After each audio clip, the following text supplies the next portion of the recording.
Welcome back, friends. We left off with the miracle of that led to her beatification. So let's take a look at the ceremony on where John Paul is going to comment on Mother's Day in 1994, the year of the family. John Paul beatified Gianna Beretta Mola in the presence of her husband, siblings, and children. And he proposed her as a model for all mothers, saying, a woman of exceptional love, an outstanding wife and mother, she gave witness in her daily life to the demanding values of the gospel. By holding up this woman as an exemplar of Christian perfection, we would like to extol all those high-spirited mothers of families who give themselves completely to their family, who suffer in giving birth, who are prepared for every labor and every kind of sacrifice, so that the best they have can be given to others.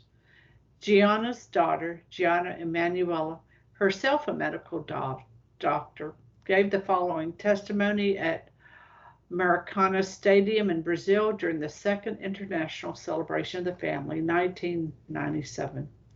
Dear Mom, thank you for having given me life 2 times, when you conceived me and when you permitted me to be born.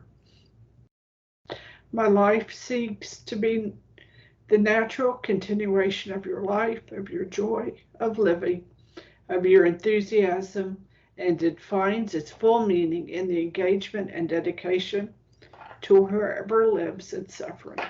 Dear Mom, intercede always for all mothers and all families who turn to you and entrust themselves to you.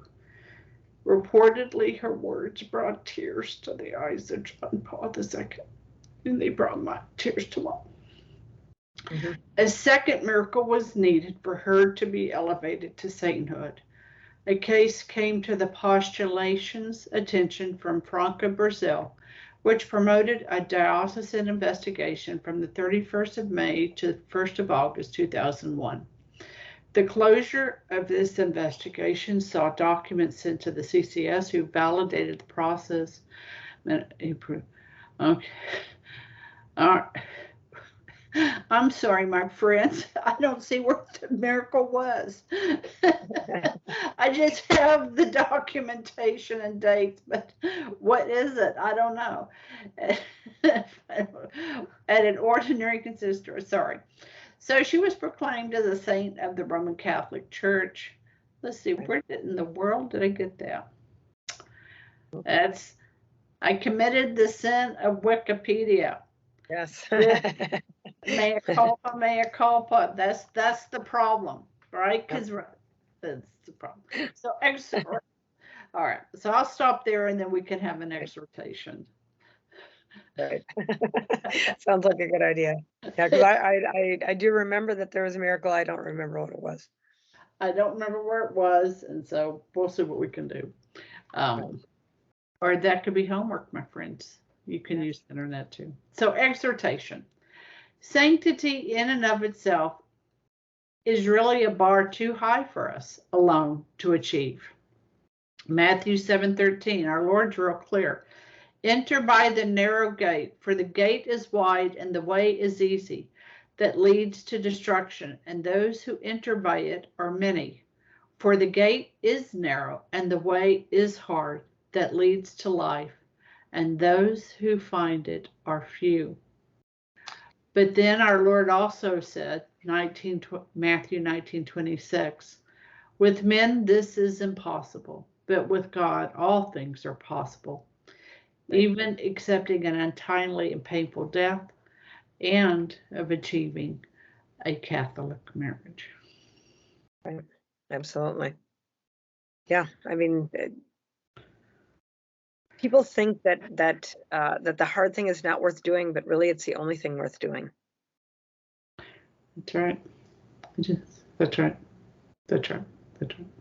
Yeah, and the what is really sorrowful is that so many people now are encouraged to give up on marriage far too early before they have, it'd be like planting a vineyard and burning it down before the first fruits show. And that's really what we've done is we're burning down grace. People have to be willing to endure some difficulties to forge paths. It's hard to create a marriage in a secular world because people are always against you. But the church, our God himself, our Lord raised this holy state to a sacrament.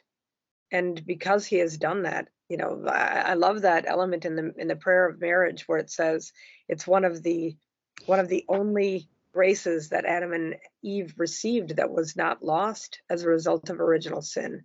That this state is so holy a state, and that it is directly willed by God that man and woman should be able to come together to become one flesh, so that neither one of them might boast, but also so that each one of them recognizes the need for the other.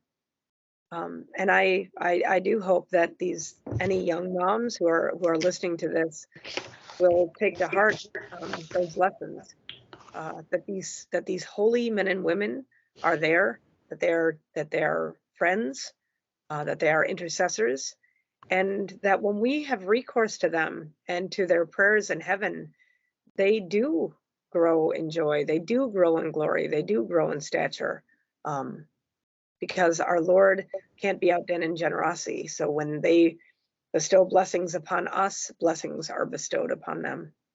Indeed, indeed.